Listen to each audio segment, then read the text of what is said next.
tắc mấy cần hô tu tên min pe à lo mom em mà Pathian chung ale an chung along thu ka sai masa ani Bible ilo chiarang Luka bung som le paria chang som ni pakua hian ti tak me vin ka khil a cheu tu po Pathian ramawanga in emo nupui emo u nau te emo nu le pa emo fa te emo kal san to phot chu chu nam chung la yan ai tam zauh mo lo tu ma an om lo hun lo la thleng tu ra chatua na nun na ne ati a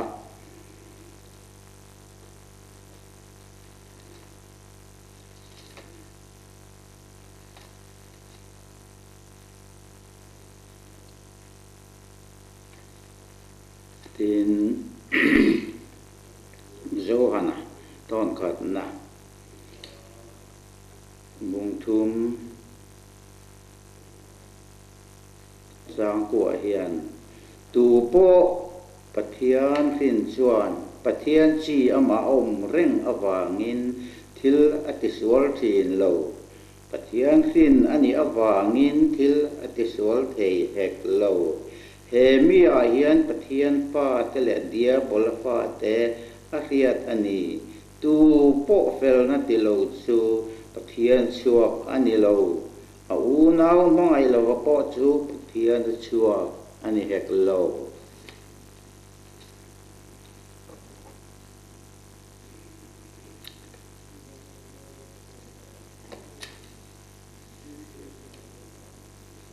bunga zo na thon khat na bunga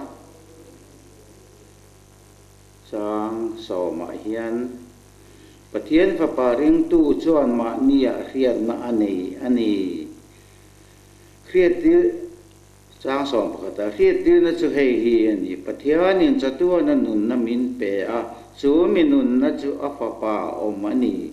fa pa chu nei tu chuan nun na chu anei Pathian fa pa nei lo tu chuan nun na chu anei lo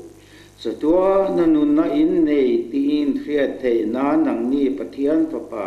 ming ring tu te na na heng tu hi ka ziak ani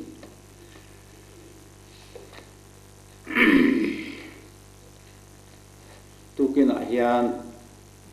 ka soi du chu tun lai hian Chhandamna thu hi Chhandam ni in khian na emo Chhandam na thu emo soi hi akhataria bin ka hia ke chuan in Chhandam na hi ka chil ani ring maya a chan chu engwangin nge Christian kan lo ni enge kan tum Christian kani na chan chu ini na chan chu chatua na nun na inei thei na turin kanei thei na turin Christian na kan lo oma amero chu kan Christian dan ero hi chu chatuan ram hi kan thlenga ngem ti hi kan ngai to ngai khopin ka hia tun lai kan khovel te han thlir ta ilabi takin Mizoram a phei chuan kan sual na te mal malin soi don ila kan soi seng lawang kate khin ber zok chu Sodom le Gomora sual na ai khan kan nep to bik chuang em ni ti hi ka ngai tu thi na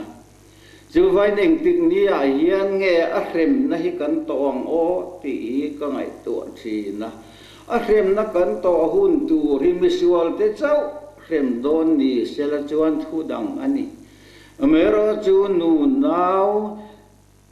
chile thakhiat na po nei lo innocence tak te po an tel le nge don si atun ma hrem na kan hungin chu tiang chuan a vai ma si thi na chu tiang mi sual lo te po in na tor na an han nei tur ka ngai tu a hian ril ru hi ana a ka veye mai thi na tin Chhandamna thu hi tun lai a chuanin kan mu dan le kan ngai dan hi alap em hian a hriata cho pol nun hian kan nunga thatak mai hian in khom te le mi hmua hi chuan kan om thina nima sela mi mu lowa ero hi chuan eng ma hi kan poisa le si lova chu ani chatua na nun kan nei na tur chuan enge ni kan ti tur tak ang le tuna hanin zota ila ipiang thar to em han ti ila piang thar lo ti kan hrea kan piang thar kan han in ti a ani lo le Chhandam ni hi in ring to em ti ila ringe kan ti ang mero chu in he to em ti ila kan chang theih em o tam tak ero chuanin chiang kuang vak lo te chuanin khia kan in ti mai theia mero chu hiat na thin lung tak mai ero chu adan adang khup mai Chhandamna hi nisila ka soi ang khan Christian kan ni na chan ani a nima sela chatuan rama hian kan kalangem o ti hi kan ngai tu hi apoi mo le a tu na kan le khabu chirta ka khan lukasia ka khan tu po Pathian ramawanga anupui emo afa emo au nau emo kal san to phot chu hele ai hian ale ta mulo tur an om lo nakin nuwa chatua na nun na nen ati a chu mi kal san ngam na nun chu voine a hian ka sai du pakhat chu ani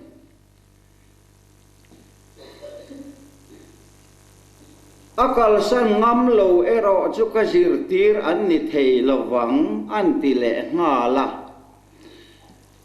akal san ngam nun he apoi moe min ka hia chu kal san hanin zo ringot rala hi chuan kan ngam mai thei amai ra chu atak ram hi kan dai phathin lova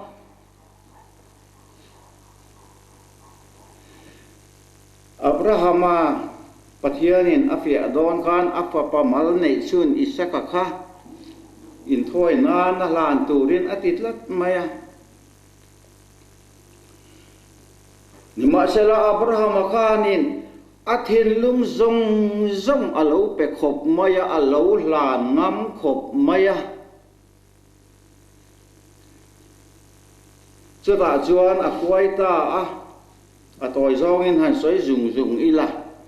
chutia han ti lum don han vi lum don lai tak mai khan athin lunga khan ahlan ngamani ti kha Pathian mit muin achiang lutuka juwangin kan Pathian chuan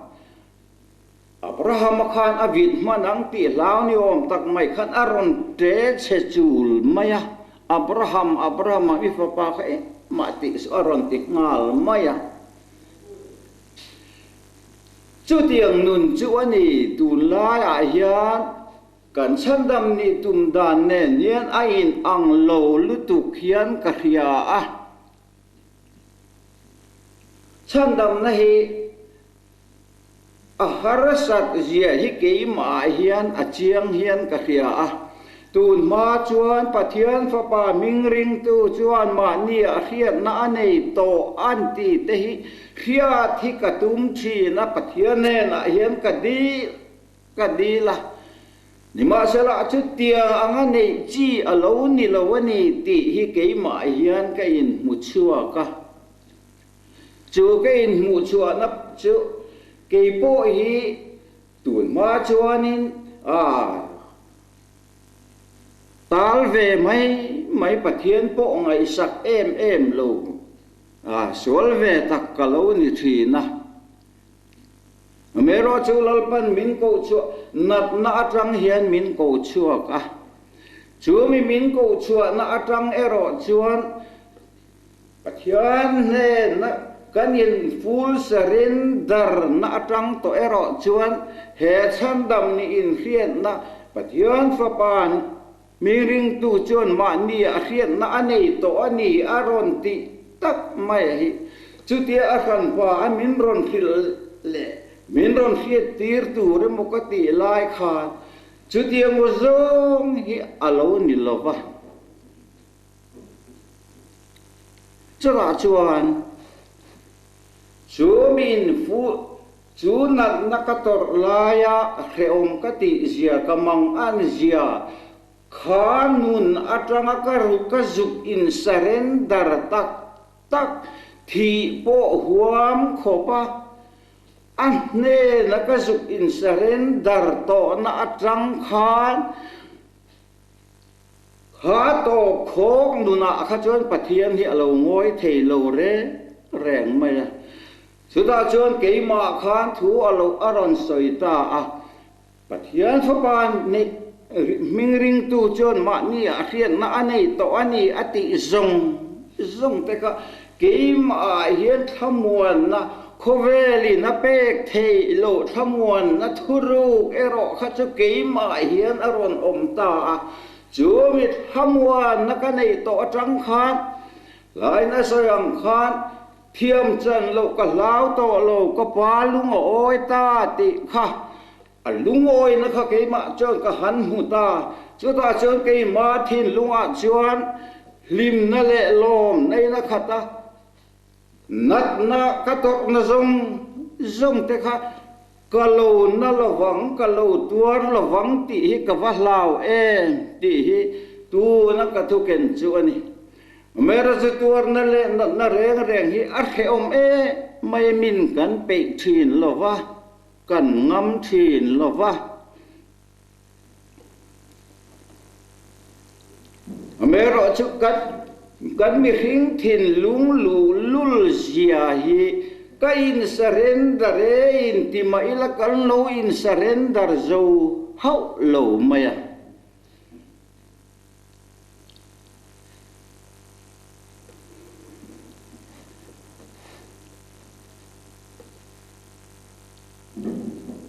ring tu tenun hi alo wa ha thak le lama chuan ka ti thi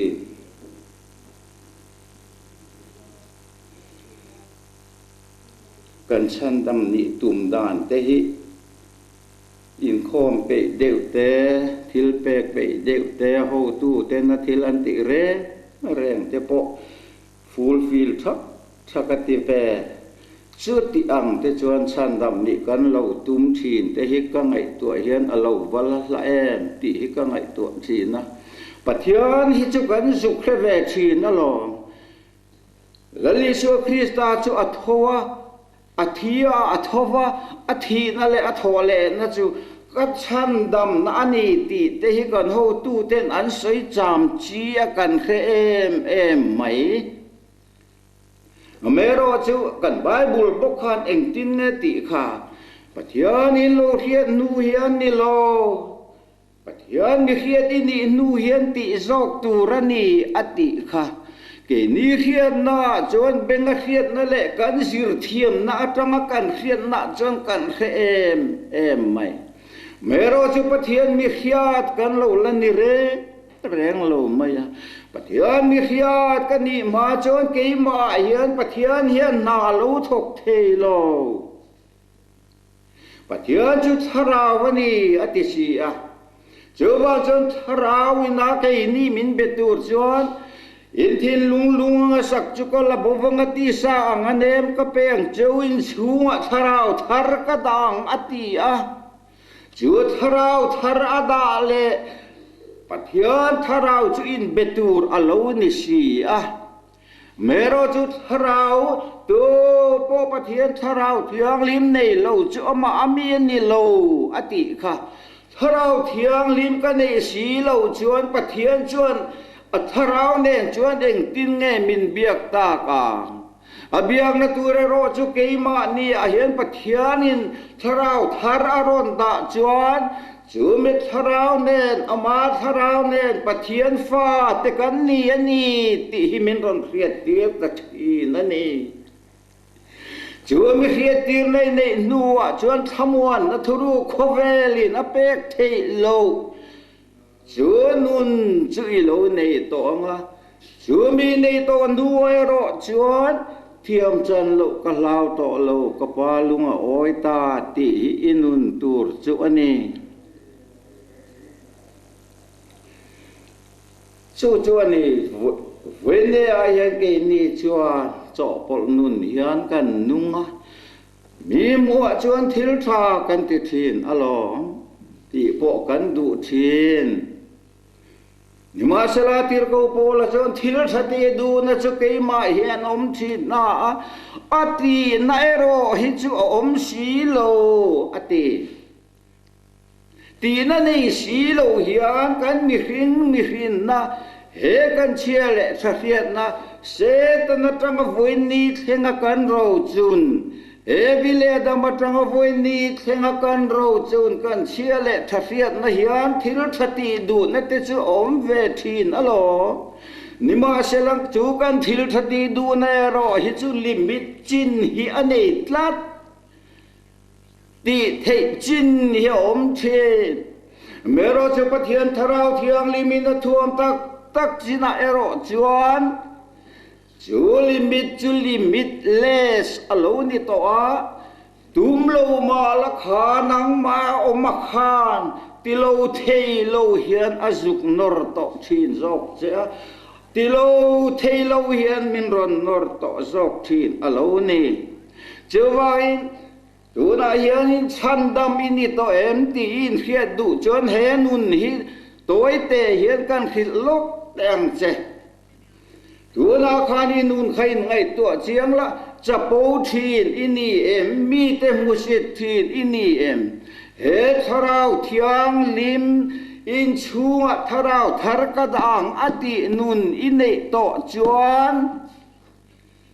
pathian tharau chuan keimani tharau nen pathian fa kan ni ti min ron khriat tir to a chu minu ni lo nei to chuan chapo thin khai chapo thei to lo reng chapo lo itum nakha atla anga itum nakha atla anga nangma khan chapo thei lo nun alo om to zok ang tlom lo thei lo tlom mi han tum thin na engem mo chen chu itlom thei thin mero chu mi tum na zok tlom itum na thin kha lo ta to zok anga tlom lo thei lo nun pathian tharau thiang him chuan aron thuam to zok don che ani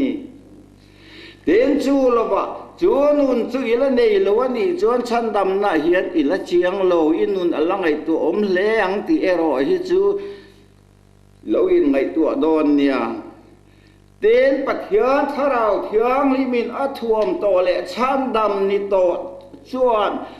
bo ve na hi anei lo thelo ke boy dik tak chuan ka han vak suak ve tak na a chuti takin bo ve na hi ka lo nei lo wa mera chu thu hi khil tu ramin ti awangin ka khila ka vak chuak ve thin a mera chu kol so a rawngbawlna kan han nei la tak ben bo ve na miron pe chu ril ru hi ana thei lu tu rau bo ve na boral te song tu ra chat mi ring fa pa hi lo kalani ti kha boral te song a Chhandam tu rin mi ring fa pa hi lo kalani ti nun nang ma ron om china chuan mi te han en velang zurui tele drugs ti tele a mi pat me che na sol na chitin reng le corruption in ti ho zong te po hi an tharau hi chatuan ram akal don do ni ti achian awang hian zuk mangai na le chan chua tum na thin lung hi aron om thi na a hre om du khop mai pe lo wa chuat te alo ngai thi na cho nun bo ve na nun chu ini to em ila nei lo ani ero chuan Pathian rama hian kai chuan ilu ka ring lo midam ta rong bol tu ten pulpit a thu kan soi thi na bo ve na tak po kan nei lo wa a thu tha kan han soi chora tu te mo cholo piang thar sela khami te lo tharen thar lo vem ti po kan ngai tua lo lom na po kan nei bok hek lo wa chatiang thu soi na Pathian tharau thiang limatang soi na lo hi chuan mi thin lung hi an ne ngai bok hek lo wa tin chu lo wa in rem na hi toy te in kan soi le teng mi zong nen in remin lo om ro chu mi a thei lo po in nang ma lam ta lin rem ro chu in rem na le thiang lim na lo chon Pathian ramit tu ma nan lut lo wang ati chu nei to em chu nun ram chu ila dai lo ani chuan Chhandamna hi achangin in ring thin ma lai ila ni lo wang achangin in ring lo le ang chu nun chu inun alani chu chuan Pathian rama hian ila lut lawang chu wangin in ngai tu chiang la chu nuna chuan boi zui lakadu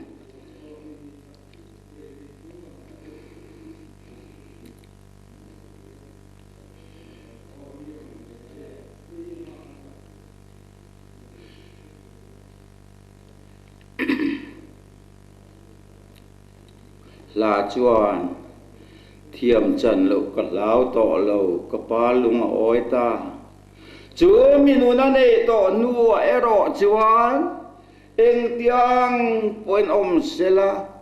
thiam chan lo hi thin lunga hian lau na hi om to lova pa lung oi na ka han mu to a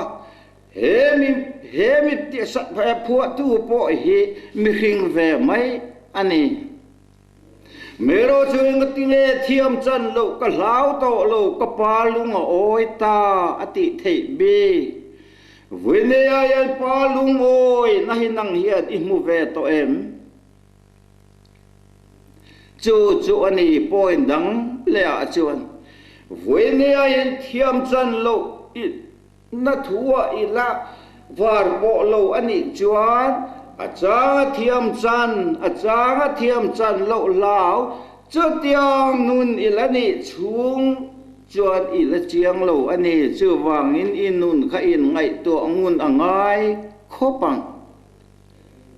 Chhandamna hi ti mai lo ni le ne mo le tu po nu pue mo fa mo u nau mo lai zon te bo kal san ngam lo chu kasir tiran ni thei lawang ati akal san ngam mero chu he khovela he leya po hian materiali in aya tam mulo tur an om lo nakin nuwa chatua nanun nane hun lo la theng tu ra chatua nanun nane ati mai ring tu te hi re thei reng tu thi kan ni big chuang lawa kan Pathian hau sak te hi phalani chu tiang kal san ngam nun hau sa hi thu thung lui a po mu tu ran tam mai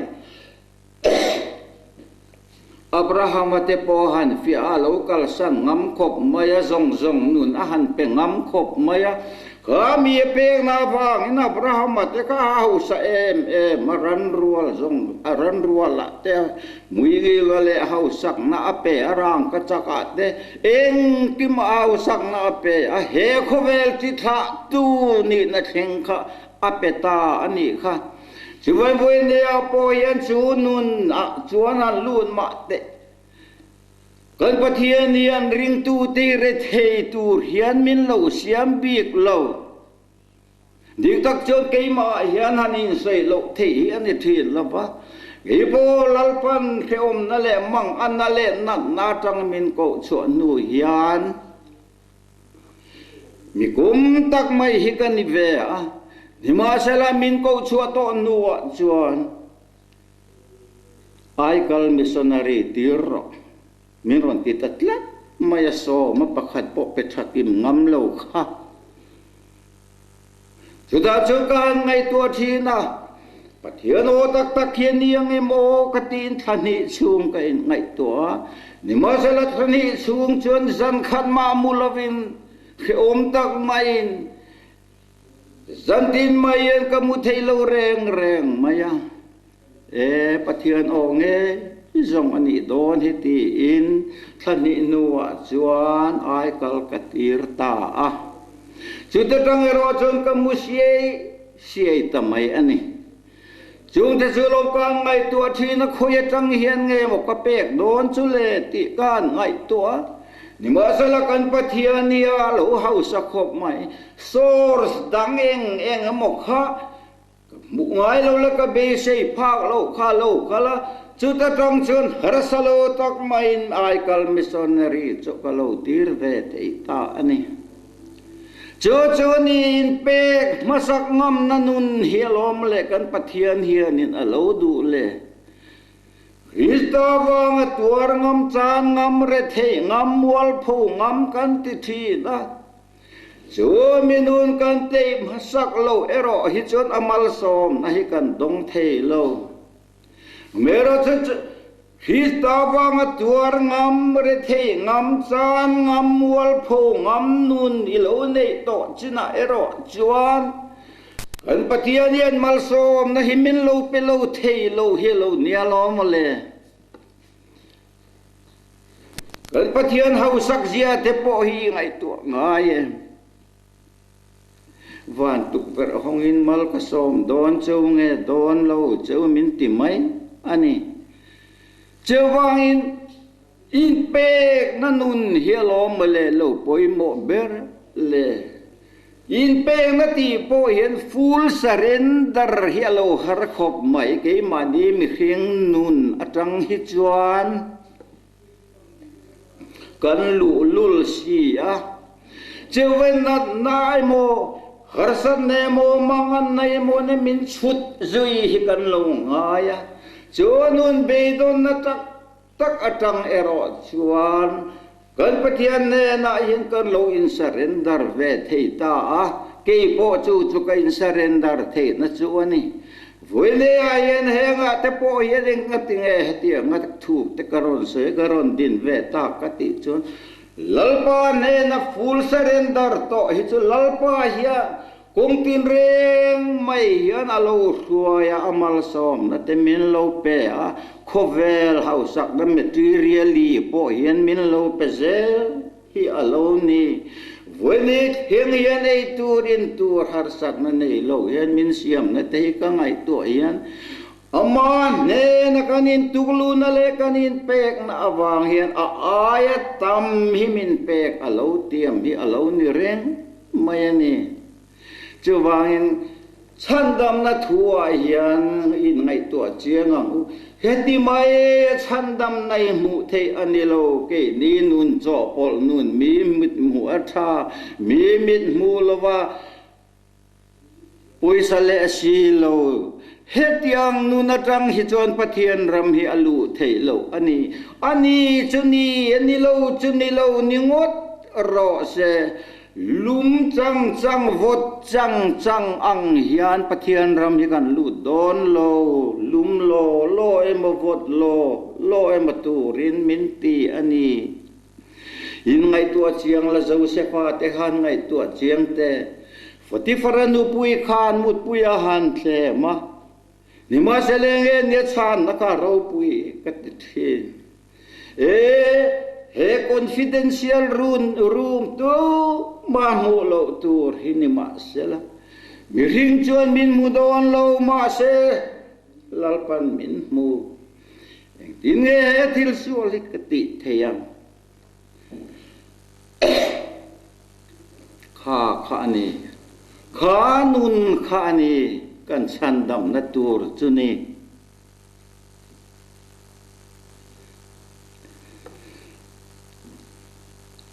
mai ro chu mitam takin zauh na in siam tu hi ka ring thi na hunat le ma kan soi kim man chuang don si lova ani lo le chuang chumi nuwa chuan kan bo le theih ti te po hin zauh du na ani ka ringa ma se chung chu kan soi man don si lova lal divida chung chang te po kha han soi le hi achak om thi lal divida po kha han ngai tu ula to te kan soi lo te ang Pathian hiak thi ani ni ma sela harsatna atok tlat kha harsatna to kha minu alo uire ani ka kan khia soi thui angai lo mero chu khami wang wa Pathian thi thu chiat zile kan ral mangani zia Adam chung in khom reng in hein chung hi kan dai na chu san lawang ati mai ani khap Pathian rem na kha anasin afa te u nau te an nun na te han lak saka ama po khat lan chereng afa ten a u nau ten harsatna siam saka mani lu in chung lum po lu ngam lo vin a omani khami wanga Pathianin han rem na kha anakhop mai nang chuan mi mu lovin pin dan chung rila minu imut puya ni ma sela kai chuan ka khem dan tur zero chu chun lai taka inu pui te zong hi mi pai nan pong sual doni mu lai na han ti te ka ngai to thina ke ni Mizo ho hian han in ngai to lut te i thian nu kha tiang mai kha tu te mon lo mut pui ta sela va muta la enge ni i thin lung omang le silai in nei chuan i ka du hia langa ani lo point cheme moi nei chuan i sa du hia lang tiro chu ni kan Pathian ya sa tuan nun na nei to le mi piang thar to te min soi sak dan thin chu ni chu vain he ga yani zohana le khathona khan Pathian khin chuan thil ati sual thin lo ama Pathian chi om van ati sual thei to bawk hek lo ati kha ati sual thei to lo ti hi ati sual ngam to lo ti hi ni jok se chuan ke ma hi chuan a in me hian ka ria a sual thei ma se Pathian mi khia da ni toy ro chuan a sual ngam lo ti ila adik zo ke boy min khem na le min ko chuan ni na sat awang voin ni thleng hian sual thei ma ila ka sual ngam to lo ka tong dan tu te ka om dan tur zong te po hi ka ngai to hian Pathian tharau thiang limian min huai em ni hian ka ria ka tong dan tur po hi mi control ni in ka ria mi huat thu hi ka sai palang em ti hi ka lau thi chu tiang chu ani zo Pathian mi khia di ni to chuan nang ma khiat na ni lo Pathian mi khia di ni to chuan Pathian tharau thiang limian a veng to a control to cha iti tur khil che ti lo tur te po heron khil to zok thin che ani chuwa in helaya hian sinakaron soi to kha chapo thin a chapo thei to lo lom thei lo nun khat lom lo thei to lo kha tum na zong khalal pan min pai thak saka ai o tu lom lo thei lo nun min pe chapo thei lo nun min ron pe to zok ani ila tum fan chapo lo te tum fan na tlom na nun nei te la tum fan ani chung chuan itum iti thelo hun ni hi alo theng tho don cho ani lo kha mi kha pai tha ka lom lo thei lo chapo thei to lo nun kha kan Pathian in min pek tum le min pek achu alo ni to zok alom le kha minuni nei ma chuan Chhandamna thua po yan lo thamuang reng su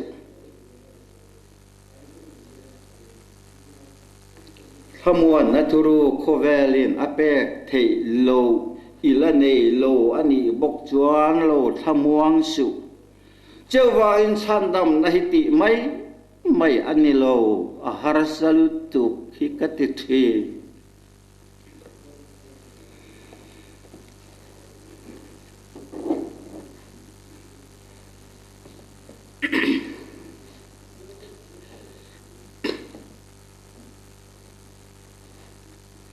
tin tharau bo ve na hi kan Pathian hia angai poi mo ma ami te ne na chon heril ru Kristai swom bokhanang mani omro se aron ti a enge ni heril ru Kristai swom chule bo ve na nun hi lomole he khovela lokal don kha Bural te zonga Chhandam turin mi ring fapa hielo kalanieti he khovel chua san don le pokhan khovel zong zonga kalula thil siam zong zong ne na chan chin tha hi hil ro kein ka hil thei to don silo te kan ko wa hian voin ni a hian angat ani Juven bove na nun harau hi ne to em nge thui soi thin mai Pathian thui ria ai soi ve thin nge bove na tak nei hian i soi thi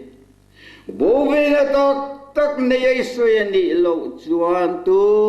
ma hian piang thar lawang tu manun akhoi lawang sa pakhat chuan Sarmon his at humle somma ka soit o tu man piang thar ngai lo ing ti siang nge kani na tangen pastor kani na tangen ka bang mai don ati mero chu minua chuan Pathian in a tirta chu amanu na chuan but harau bo ve na nun an nei tak nuwa ero chuan a thu soi vui khata po hian mi eng zat nge an piang thar ta chur mai chuan rawngbawlna te poin ngai tu chiang ang u manin chang na wang mai emo khovel appointment upa ni na wang emo pastor ni na wang akan ni na wang asoi mai thin kan ni ero chon kai ma ni lu chunga mailing kan check khom ani ang to mai kan ti piang thar tak bok hek lawang chu ne kan Pathian en tharau thiang lim nei ro to po Pathian tharau thiang lim nei lo chu ama ami ni lo Pathian thu chu tharawani tharau atang chau lo chon tu man an khefia lawang ati High school mo college mo university lama khiat thiam chi anilo fin na lama tang khiat thiam chi anilo mi fin na ya na ngai tu chuak zo lo cha ka Chhandam tu I thuru ki ati ani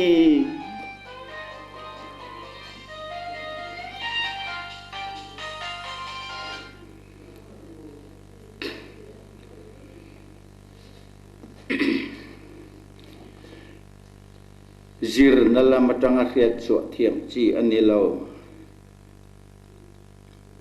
Pathian tharau thiang Pathian thu chu tharawani tharau atang chau lo chon tu man an khafia te lo an soi te lo ati ani chu wangin Pathian tharau thiang lim nei tur chuan heng nun poi mo karon soi tak teka pakhat inei po hian adang hi chu inei vekam endirnan chapo thin kha chapo thei to lo nun inei to chuan adang kha chu inei ngal vekam tlom thei lo nun khai tlom to bok anga mi rem thei lo khan I rem thei to bok anga